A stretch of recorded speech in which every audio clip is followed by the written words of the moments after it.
নারায়ণগঞ্জে দেখা দিয়েছে জ্বালানি সংকট। শিল্পাঞ্চলে গ্যাস সংকটের সাথে নতুন করে যুক্ত হচ্ছে জ্বালানি তেল।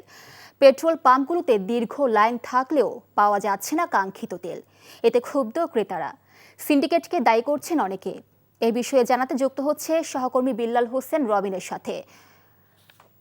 রবিন, পেট্রোল পাম্পগুলোর সার্বিক চিত্র কেমন দেখছেন? ক্রেতারা কি বলছেন আর পাম্প মালিকদের বক্তব্য কি?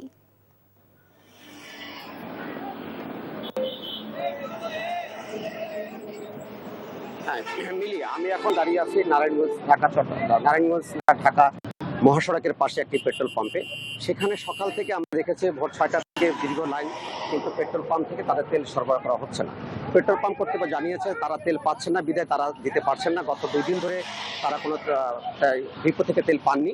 তো আমরা এখানে কথা বলেছি অনেক গাড়ি চালকের সাথে, তারা বলেছেন ভোর 5টা থেকে তারা এখানে লাইন ধরে আছেন, কিন্তু কখন তাদেরকে তেল দিবেন তারা নিজেরাও জানেন না। এরা এক পাম্প থেকে আরেক পাম্পে ছোটাছুটি করছেন। তারা বলছেন যে আমরা যখন তেল পাই না, আরেক পাম্পে যেতেই যে অবশিষ্ট তেলটা থাকে সেটাও শেষ হয়ে যায়, তখন আমাদের একটি বিড়ম্বনার মধ্যে পড়তে হয়। এই সংকট নারায়ণগঞ্জ শহরের এবং শহরের বাইরে বিভিন্ন পেট্রোল পাম্পে একই চিত্র। অনেকগুলো পেট্রোল পাম্পে আমরা ঘুরে দেখেছি যে সে সকল পেট্রোল পাম্পে তেল না থাকার কারণে তারা সাময়িকভাবে বন্ধ রেখেছে। পেট্রোল পাম্প মালিকরা বলছেন তারা ডিপো থেকে চাহিদা অনুযায়ী তেল পাচ্ছে না, বিদায় তাদেরকে বাধ্য হয়ে পেট্রোল পাম্প বন্ধ রাখতে হয়েছে। আর ডিপো মালিক কর্তৃপক্ষ জানিয়েছেন যে তারা চাহিদা যেভাবে সরবরাহ করার নিয়ম সেইভাবে তারা সরবরাহ করছেন। এদিকে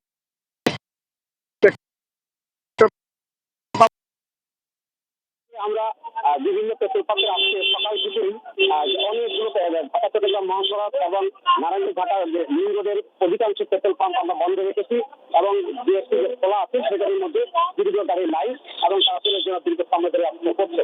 এই ছিল আমার কাছে সর্বোচ্চ। দর্শক, আমরা এতক্ষণ জানছিলাম জ্বালানি তেল সরবরাহের খবর।